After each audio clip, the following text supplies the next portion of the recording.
जय हो माता रानी की। आज मैं पाठ करने जा रही हूँ। पाठ का कल मैंने 5वां अध्याय तो नहीं कर पाई थी, 5वां अध्याय कल पहुँचा नहीं पाई थी, इसलिए आज मैं कर रही हूँ क्योंकि मेरा मोबाइल थोड़ा डिस्टर्ब हो गया था, इसकी वजह से मेरा कल का वीडियो नहीं पहुँच पाया आप लोगों तक। जय माता की। ऋषि कहते हैं, पूर्व काल में शुंभ और निशुंभ नामक असुरों ने अपने बल के घमंड में आकर शचीपति इंद्र के हाथ से तीनों लोक का राज्य और यज्ञों के भाग छीन लिए। उन दोनों के सूर्य, चंद्रमा, कुमेर, यम और वरुण के अधिकार भी पा लिए। वायु और अग्नि का काम भी वे ही करने लगे। उन दोनों ने समस्त देवताओं को अपमानित, पराजित तथा राजभ्रष्ट कर स्वर्ग से निकाल दिया। उन दोनों महान असुरों से अपमानित देवताओं ने अपराजिता देवी का स्मरण किया और सोचने लगे कि जगदम्बा ने हम लोगों को वरदान दिया था कि आपत्तिकाल में स्मरण करने पर मैं तुम्हारी आपदाओं को तत्काल दूर कर दूंगी। ऐसा विचार कर सभी देवता पर्वत राज हिमालय पर गए और वहाँ विष्णु माया भगवती की स्तुति करने लगे। देवता बोले, देवी को नमस्कार है, महादेवी शिवा को सर्वदा नमस्कार है, प्रकृति एवं भद्रा को प्रणाम है। हम लोग नियम पूर्वक जगदम्बा को नमस्कार करते हैं, रौद्र को नमस्कार है, नित्या गौरी एवं धात्री को बारंबार नमस्कार है, ज्योतिर्नामयी चंद्र रूपिणी एवं सुख रूपा देवी को बारंबार प्रणाम है। सत्य शरणागतों का कल्याण करने वाली वृद्ध और सिद्ध रूपा देवी को हम निरंतर नमस्कार करते हैं। राक्षसों की लक्ष्मी, राजाओं की लक्ष्मी तथा शिव पत्नी स्वरूपा आप जगदम्बा को बारंबार नमस्कार है। दुर्गपारा, दुर्गम संकटों से पार करने वाली सभी सारभूता सर्वकारिणी ख्याति कृष्णा और धूम्रा देवी को सर्वदा नमस्कार है। अत्यंत सुंदर एवं और अत्यंत भयंकर देवी को हम नमस्कार करते हैं, उन्होंने हमारा बारंबार प्रणाम है। जगधारा भूता कृति देवी को बारंबार नमस्कार है। जो देवी सब प्राणियों में विषय माया के नाम से कही जाती हैं, उनको नमस्कार है, उनको बारंबार नमस्कार है। जो देवी सब प्राणियों में चेतना कहलाती हैं, उनको नमस्कार है, उनको बारंबार नमस्कार है। बुद्ध रूप से सब प्राणियों में स्थित जो देवी को नमस्कार है, उनको नमस्कार है, बारंबार नमस्कार है। जो देवी निद्रा रूप में सब प्राणियों में स्थित, उनको नमस्कार है, उनको बारंबार नमस्कार है। सब प्राणियों में क्षुधा रूप से स्थित देवी को नमस्कार है, उनको बारंबार नमस्कार है। जो देवी छाया रूप में सब प्राणियों में स्थित है, उनको नमस्कार है, उनको बारंबार नमस्कार है। जो देवी सब जीवधारियों में सत्य रूप में स्थित है, उनको नमस्कार है, उनको बारंबार नमस्कार है। जो देवी सब प्राणियों में तृष्णा रूप में स्थित है, उनको नमस्कार है, उनको बारंबार नमस्कार है। जो देवी सब प्राणियों में क्षमा रूप में स्थित है, उनको नमस्कार है, उनको बारंबार नमस्कार है।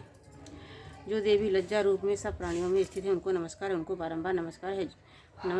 जो देवी सब प्राणियों में शांत रूप में स्थित है, उनको नमस्कार है, उनको बारंबार नमस्कार है। जो देवी सब प्राणियों में श्रद्धा रूप में स्थित है, उनको नमस्कार है, उनको बारंबार नमस्कार है। जो देवी सब प्राणियों में शांति रूप में स्थित है, उनको नमस्कार है, उनको बारंबार नमस्कार है। जो देवी सब प्राणियों में लक्ष्मी रूप में स्थित है, उनको नमस्कार, उनको बारंबार नमस्कार है। जो देवी सब प्राणियों में व्रत रूप से स्थित है, उनको नमस्कार, उनको बारंबार नमस्कार। जो देवी सब प्राणियों में स्मृति रूप से स्थित है, उनको नमस्कार है, उनको बारंबार नमस्कार है। जो देवी सब प्राणियों में दया रूप से स्थित है, उनको नमस्कार है, उनको बारंबार नमस्कार।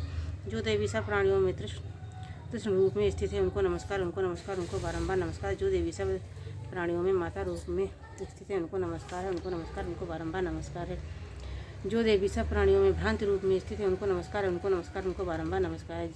सब जीवों के इंद्रियों एवं वर्ग की अष्टधाती एवं सब जीवों में सर्वदा व्याप्त रहने वाली जो देवी, उन व्याप्त देवी को बारंबार नमस्कार है। जो देवी चैतन्य रूप में इस रूप संपूर्ण व्याप्त करने स्थित, उनको नमस्कार, उनको बारंबार नमस्कार। पूर्व काल में अपने अभीष्ट की प्राप्त होने से देवताओं ने जिनकी स्तुति की है तथा देवराज इंद्र ने बहुत दिनों तक जिनका सेवन किया है, वह कल्याण की साधना भूता ईश्वरी हमारा कल्याण एवं मंगल करते हुए हमारी सारी विपत्तियों को कष्ट नष्ट कर दें। उद्दंड दैत्यों से पीड़ित हम सभी देवता जिन परमेश्वरी का नमस्कार कर रहे हैं तथा विनम्रता पूर्वक भक्ति भाव से स्मरण किए जाने पर जो तत्काल सभी विपत्तियों का निवारण कर देती हैं, वह जगदम्बा हमारा संकट दूर करें।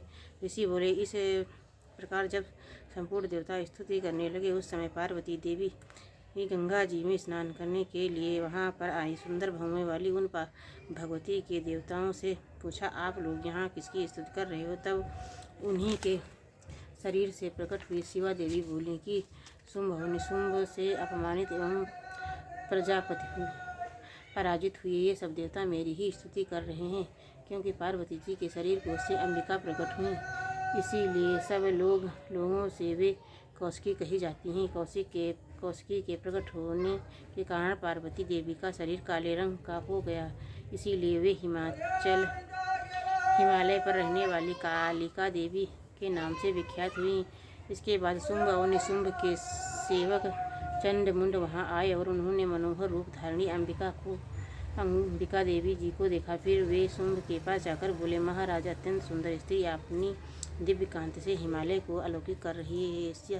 ऐसा उत्तम रूप हमने कहीं नहीं देखा है। असुरेश्वर, पता लगाइए वह देवी कौन है, आप उसे प्राप्त कीजिए। स्त्री रत्न उस स्त्री का प्रत्येक अंग अत्यंत सुंदर है तथा वह अपने श्री अंगों की कांति से संपूर्ण दिशाओं को अलौकिक कर रही है। हे दैत्यराज, अभी वह हिमालय पर ही है और आप उसे देख सकते हैं। प्रभु, मणि, हाथी और घोड़े आदि तीनों लोगों के जितने भी उत्तम रत्न हैं वे सभी इस समय आपके पास हैं। हाथियों में रत्नभूत ऐरावत, उच्चैःश्रवा घोड़ा तथा पारिजात का वृक्ष आपने इंद्र से ले लिया है। हंसों से जुता रत्नभूत विमान जो पहले ब्रह्मा जी के पास था, अब आपके आंगन की शोभा पाता है। महाप्रद नामक निधि आपको मेरे से छीन लाए हैं। समुद्र ने भी कीलांजलि नामक की वह माला जो केसरों से सुशोभित है और जिसके कमल कभी कुमलाते नहीं हैं, आपको भेंट में दी है। स्वर्ण की वर्षा करने वाला वरुण व छत्र आपके घर में सुशोभित है तथा यह श्रेष्ठ रथ जो पहले प्रजापति के अधिकार में था तब आपके घर में शोभा पाता था। हे दैत्येश्वर, मृत्यु की उत्तराखंदा नाम वाली शक्ति भी आपने छीन ली है। वरुण का पास और समुद्र में होने वाली सभी रत्न आपके भाई निशुंभ के अधिकार में हैं। अग्नि ने भी स्वतः शुद्ध किए हुए 2 वस्त्र आपको दिए हैं। हे दैत्यराज, इस प्रकार सभी रत्न आपके एकत्र कर लिए हैं। तब स्त्रियों में रत्न रूप कल्याणमयी इस देवी को भी आप अपने अधिकार में क्यों नहीं कर लेते? ऋषि कहते, चंडमुंड के यह वचन सुनकर शुंभ ने सुग्रीव नामक महादैत्य को दूत बनाकर देवी के पास भेजा और कहा, तुम मेरी आज्ञा से उसके सामने इस तरह कहना और ऐसी युक्त करना कि जिससे प्रसन्न होकर वह शीघ्र ही यहाँ आ जाए। वह दूत पर्वत के अत्यंत रमणीय प्रदेश में जहाँ देवी विराजमान थी जाकर मधुरवाणी से बोला। दूत बोला, हे देवी, असुरों के राजा शुंभ ने जो तीनों लोगों के परमेश्वर हैं, उन्होंने मुझ दूत को आपके समीप भेजा है। उनकी आज्ञा का उल्लंघन कोई भी देवता नहीं करता। समस्त शत्रुओं को उन्होंने जीत लिया है और उन्होंने जो कुछ कहा है आप सुनिए। तीनों लोक और समस्त देवता मेरी अधीन हैं और यज्ञ के संपूर्ण भागों को भी मैं ही पृथक पृथक ग्रहण करता हूँ। तीनों लोगों के उत्तम रत्न हमारे पास हैं और इंद्र का वाहन ऐरावत हाथी भी हमने छीन लिया है। समुद्र मंथन में जो अश्वरत्न उच्चैःश्रवा प्रकट हुआ था वह भी देवताओं ने ही बड़ी विनयपूर्वक मुझे भेंट दिया है। हे शोभने, इनके अलावा अन्य जितने भी रत्न देवता, गंधर्व और नागों के पास थे वे सभी हमको प्राप्त हो गए हैं।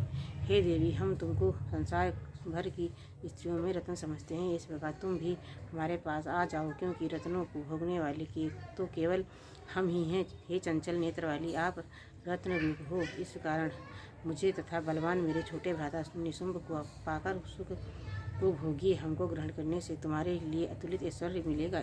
ऐसा अपनी बुद्धि से विचार कर हमारी स्त्री हो जाओ। ऋषि बोले, दूत के मुख से इस प्रकार के वचन सुनकर भगवती दुर्गा ने संपूर्ण संसार को धारण कर रखा था वह भगवती मुद्रा गंभीर भाव से मुस्कुराती हुई कहने लगी। बोले, हे दूत, तूने इस समय जो कुछ भी कहा है वह सत्य है, इसमें कुछ भी झूठ नहीं है। शुंभ तीनों लोकों का राजा है और निशुंभ भी उसी के समान है, परंतु इस विषय में मेरी जो प्रतिज्ञा है उससे मैं किस प्रकार झूठी करूं? मैंने अपनी अल्प बुद्धिवश जो प्रतिज्ञा की है उसे सुनो। जो मुझे संग्राम में जीत लेगा और मेरे घमंड को चूर कर देगा तथा संसार में मेरे समान बलवान होगा वही मेरा पति होगा। इस कारण शुंभ अथवा निशुंभ महाअसुर यहाँ आकर मुझे जीत लें और तत्काल मेरा पारिग्रहण कर लें, इसमें विलंब की आवश्यकता नहीं है। दूत बोला, हे देवी, तुझे बड़ा अभिमान है, मेरे सामने इस प्रकार की बातें मत कहो। तीनों लोगों में ऐसा कौन पुरुष है जो शुंभ और निशुंभ के सामने ठहर सकता है?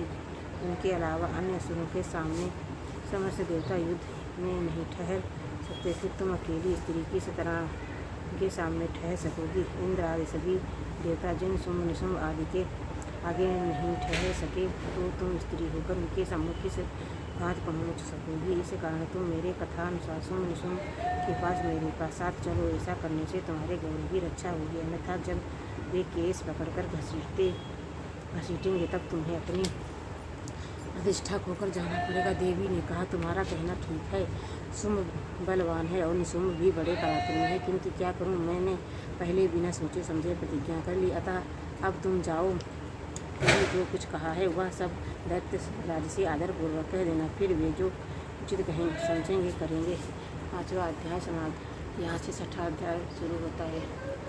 ऋषि कहते हैं, देवी को यह कथन सुनकर दूत अत्यंत क्रोधित हुआ और उसने दैत्यराज के पास जाकर संपूर्ण समाचार विस्तार पूर्वक सुना। दूत के वचन सुनकर दैत्यराज अत्यंत कुपित हो उठा और असुर सेनापति धूम्रलोचन से बोला, धूम्रलोचन, तुम शीघ्र ही अपनी सेना लेकर जाओ और उस दुष्टा को केस पकड़कर घसीटते हुए बलपूर्वक यहाँ ले आओ। उसकी रक्षा करने के लिए देवता पक्ष अथवा गंधर्व आदि अन्य कोई भी क्यों न खड़ा हो, उसे अवश्य मार डालना। ऋषि बोले, शुंभ के इस आज्ञा देने पर धूम्रलोचन दैत्य ने 60,000 असुरों की सेना लेकर वहां से तुरंत प्रस्थान किया। वहां पहुंचकर उसने हिमालय पर रहने वाली देवी को देखा और ललकार कर कहा, अरे तू शुंभ के पास चल। यदि तू इस समय प्रसन्नतापूर्वक मेरे स्वामी के पास नहीं चलेगी तो मैं बलपूर्वक चोटी पकड़ के घसीटते हुए तुझे ले चलूँगा। देवी बोली, तुम्हें दैत्यों के राजा ने भेजा है, तुम स्वयं भी बलवान हो और तुम्हारे पास विशाल सेना भी है। ऐसी दशा में यदि मुझे बलपूर्वक ले चलोगी तो मैं क्या कर सकती हूँ? ऋषि बोले, देवी के इस प्रकार के कहने पर धूम्रलोचन दैत्य ने उसकी ओर दौड़ा। तब अंबिका ने हूँ शब्द से उच्चारण मात्र से उसको भस्म कर दिया।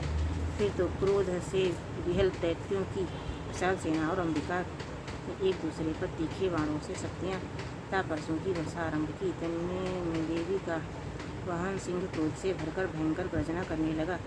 गर्दन के बालों को हिलाता हुआ असुरों की सेना में कूद पड़ा। उसने कुछ दैत्यों को नखों की मार से, कितनों को अपने जबड़ों की मार से, कितनों की महादैत्यों को पटक कर दाढ़ों से जख्मी करके मार डाला।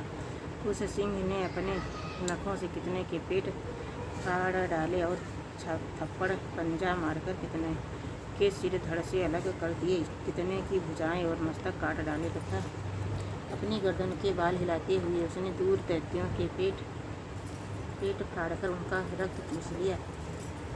अत्यंत क्रोध से भरे देवी के वाहन महाबली उस सिंह ने क्षण भर में ही असुरों की सेना का संहार कर डाला। शुंभ ने जब यह समाचार सुना कि देवी ने धूम्रलोचन असुर को मार डाला है तथा उन्होंने सिंह ने सारी सेना का सफाया कर दिया, तब दैत्यराज अत्यंत क्रोधित हुआ। उनके ओंठ कांपने लगे और उसने चंड और मुंड नामक दो महादैत्यों को आज्ञा दी कि हे चंड और हे मुंड, तुम लोग अत्यंत विशाल सेना लेकर वहां जाओ और उस देवी के केस पकड़कर अथवा उसे बांधकर शीघ्र ही ले आओ। यदि इस प्रकार उसे लाने में तुम्हें संदेह हो तो युद्ध सभी प्रकार के अस्त्र शस्त्रों तथा सेनाओं का प्रयोग करके उसको मार डालना और उस दुष्टा स्त्री के साथ सिंह के मर जाने पर उस अंबिका को बांधकर शीघ्र ही मेरे पास ले चुका है। समाप्त। जय माता रानी।